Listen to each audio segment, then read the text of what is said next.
That's too early, thing spins up, puts you down on your ear, but Vial is definitely closing.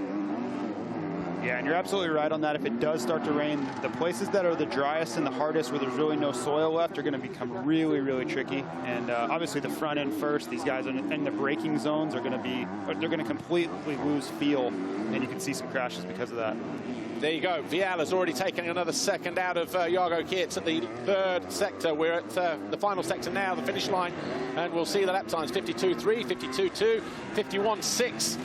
And Vial, he will be buoyed by this. He will be looking down above the handlebars on that Red Bull KTM and seeing the Monster Energy Yamaha of Geerts getting held up by the Red Bull Gas of Laengenfelder. And he'll be rubbing his hands together, metaphorically, thinking, right, I need a push, do qualifying laps, if you like, just to close down the gap. But Geerts gets better drive, gets around the outside. Laengenfelder still hanging on to the lead, though. And the German jumps longer, tries to get across the Yamaha man. You see Jago there. If it wasn't for lack of traction, he probably is able to undercut there and make the move, but you just can't get traction outside of the berm there.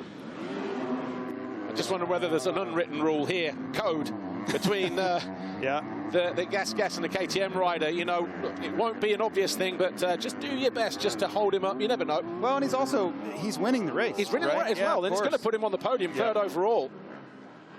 And I think for Tom, it's really important here. I would be curious to see on the pit board, Tom needs to be doing 150s on the lap time end of it right now. He needs to be doing his best laps, lap after lap, because this advantage where he's got this edge and able to close it down is going to go away. Jago's going to make a pass here any second now.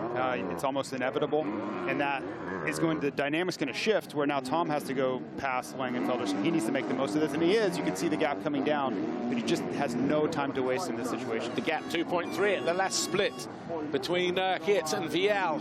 Geerts still desperate to find his way past the German Simon Laengenfelder as they drop downhill once again for the 10th time in this race. And look at the gap coming down. When we have that marker, you can see how visible it is.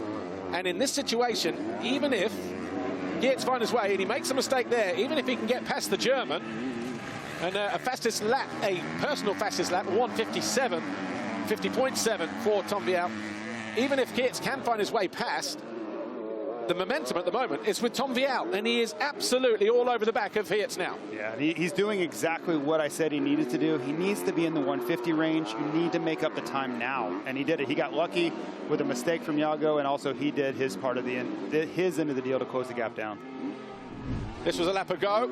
This was Jago Geerts almost finding his way past Laengenfelder. How different would the race be had he made that move stick at the bottom of the hill?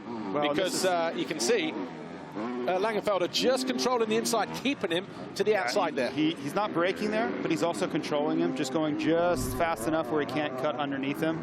And also, you know, a lot of that was track positioning, where Laengenfelder put himself on the inside going into that corner, so Jago really didn't have a move. And a lot of this it's subtle and it's racecraft, and these guys are doing it instinctually, but there's so much of that involved, where you see Laengenfelder never leaving the inside open anywhere, so Jago has to take the long way around in every corner. We are getting to the point where we are really believing that this is a crucial moment in the Grand Prix, because Geerts goes by and takes over the lead. That's going to be 3 points, and he does just that. He knows he can't afford to hang around. He goes around the outside of Laengenfelder, takes the lead on lap 11. All of a sudden, there's a 5-point gap in this race alone between him and Vial. The momentum, though, with Vial, he will be all over the back of Laengenfelder, and I would hazard a guess that he would be past the German pretty soon, who looked like he made a mistake there, not once but twice, and Vial ready to pounce.